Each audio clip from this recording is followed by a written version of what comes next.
So we have time for questions. We have any questions?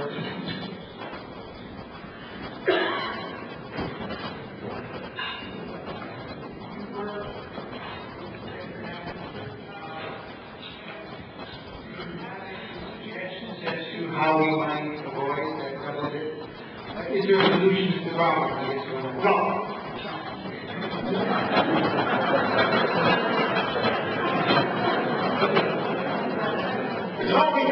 Because what we are trying to do is to delay the day of reckoning.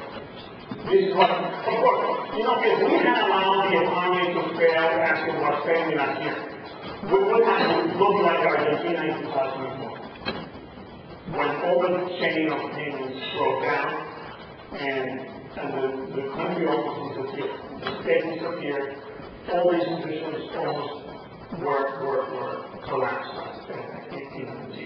So we were very close to that. So the only way to get out is to prevent this chain of payments from collapsing. And this is why I think that we failed in the Lehman Brothers case.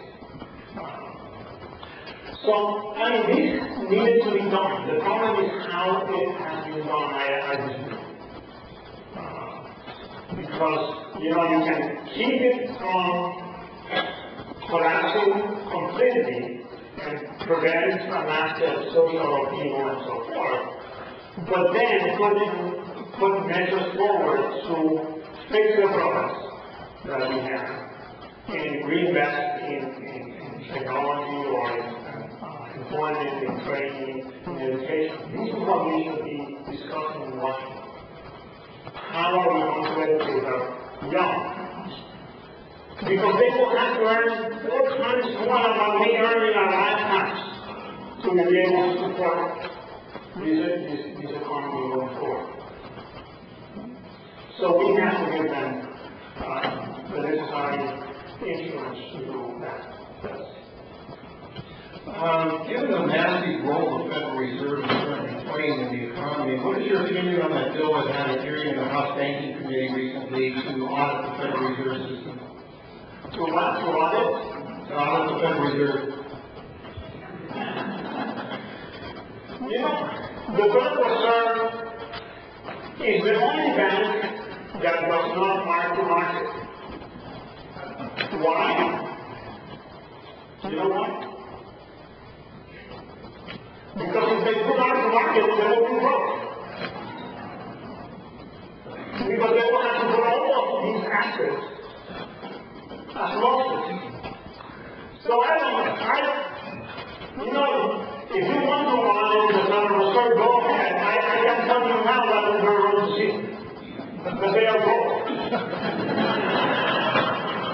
If we use our measurements, correct, the private sector measurements, they're broke. They will be marked for them.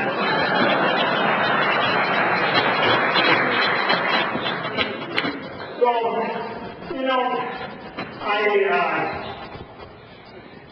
the Federal Reserve is the Federal Reserve. It's very difficult. They have to do what they have to do. Otherwise, we will not be here. The problem always is that you have alternatives to do this. And how you do this is what counts. Because that is the consequences of what you do is what you are going to have to face in the future. So, the issue here, I am not a politician, but it is not an easy thing. Politicians have to come up with the solutions. I told yesterday at dinner I teach also. So my students, when we go through microeconomics, I explain pricing, why pricings are so bad for the economy.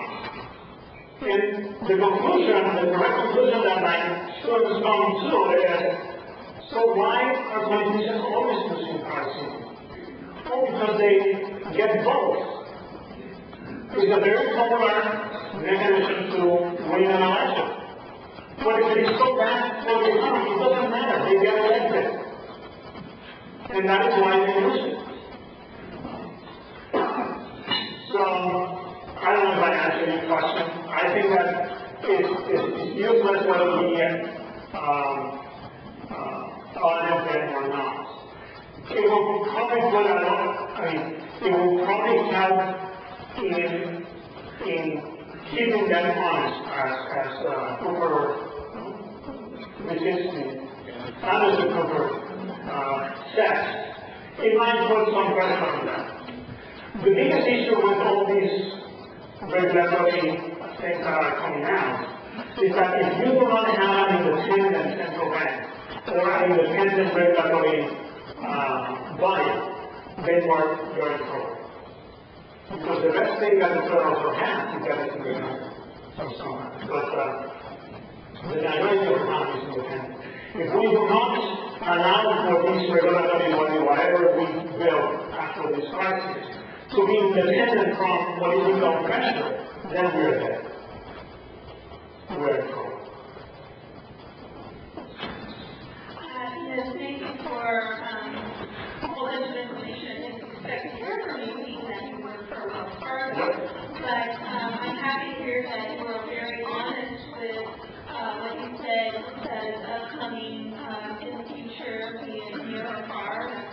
Everyone's opinion in their own. But basically, could you talk a little bit more about the business community and what their responsibility is to get through these times when we don't have the gold or silver standard that we're on, and basically about what we've seen in some of the other states with other forms, I don't know if you would say currency being used, but and it's not necessarily barter systems, but how they're going to make a smooth transition through the times to come. Yeah, I have heard of these currencies, but this currency is just short-term things that are not going to be prolonged in the system. The U.S. dollar still reigns, and even though we are trying to kill the U.S. dollar with what we do, it's still the premier currency in the world.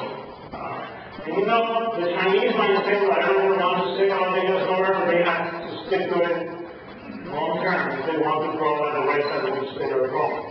However, if they figure out how to redistribute income in China, and they build a large domestic consumer market in China, then we will be afraid. We have to be afraid. Because then they will not be willing to buy the U.S. dollar. But that is a long, very long-term process. For businesses, small businesses, I used to be in business as an owner. I manage a restaurant, family-owned restaurant. And these are very trying times. My family hasn't gotten rid of any worker since this crisis started. So they have had to adapt to this new scenario in other ways. It seems that they have a union. We don't have a union, but it seems that we're protecting our workers. Some people won't do that. They just get rid of workers in order to survive. But the best thing to do right now for small businesses is, with the few customers that you have, give them the best service that you can. Because when the economy recovers, you are going to be ahead of the curve. That is the best advice that I have to give. So if you have, in the restaurant case, if you have 6, 7 waiters and there are 4 tables, give them service. Give them service, exaggerate your service. Just give them whatever they want, because those are the customers that are still coming, and they are going to come in good times even more. So, I don't know. If this crisis caught you over leverage, then you are in trouble. If you are not over leverage, then you are in great position to reap the benefits of the recovery. So I think that any recovery that is coming for the U.S. economy will come from the small business movement. That is the heart of our economy. And those are the first ones that are going to start hiring again, and that are going to push the unemployment rate down. can always help answer your question, but yes. What's the lag time you expect between when a massive dump of federal dollars on the economy and the negative stuff you mentioned? So phrase it a different way, how long before the next election should we expect the Democrats to dump all this money into their congressional districts? Well, you know,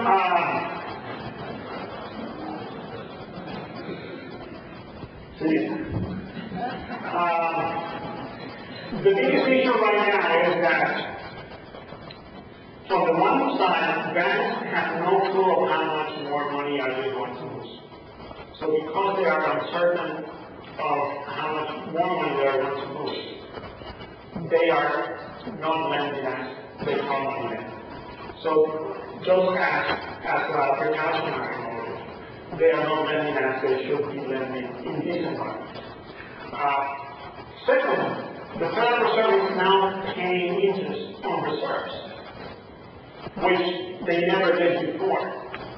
So even that's one of the reasons why bank reserves have skyrocketed. Another reason why bank reserves have skyrocketed. So with these two and with fear of lending,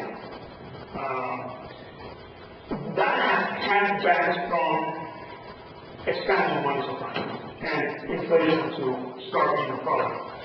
When the fear disappears, and the fear is disappearing, when firms and investors see that things are getting better, and that they can start taking their money from below their couches and their beds, that is when things are going to start unraveling. The timing, I have no clue. You know, I always say that I was a forecaster because my father, when he was 15, he decided to retire. Well, his father died from a heart attack at 52. So he wanted to live his last 2 years, retire. So he's still retired. He wasn't wrong. He's going to die. He's 75. Still retired, so he did well. But he missed a date. So I have no clue when that will happen. But it will happen. Thanks. One more.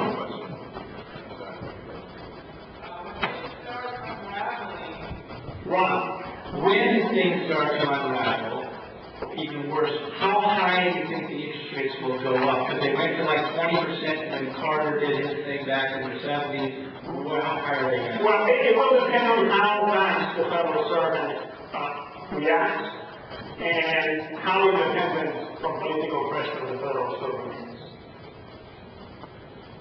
If they wait too much, we might see inflation going to the double digits. If politicians say you cannot increase interest rates until the unemployment rate starts going down, then we are in trouble.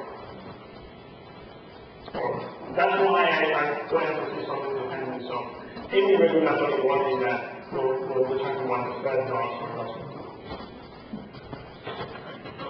Please join me in thanking Dr. Aleman.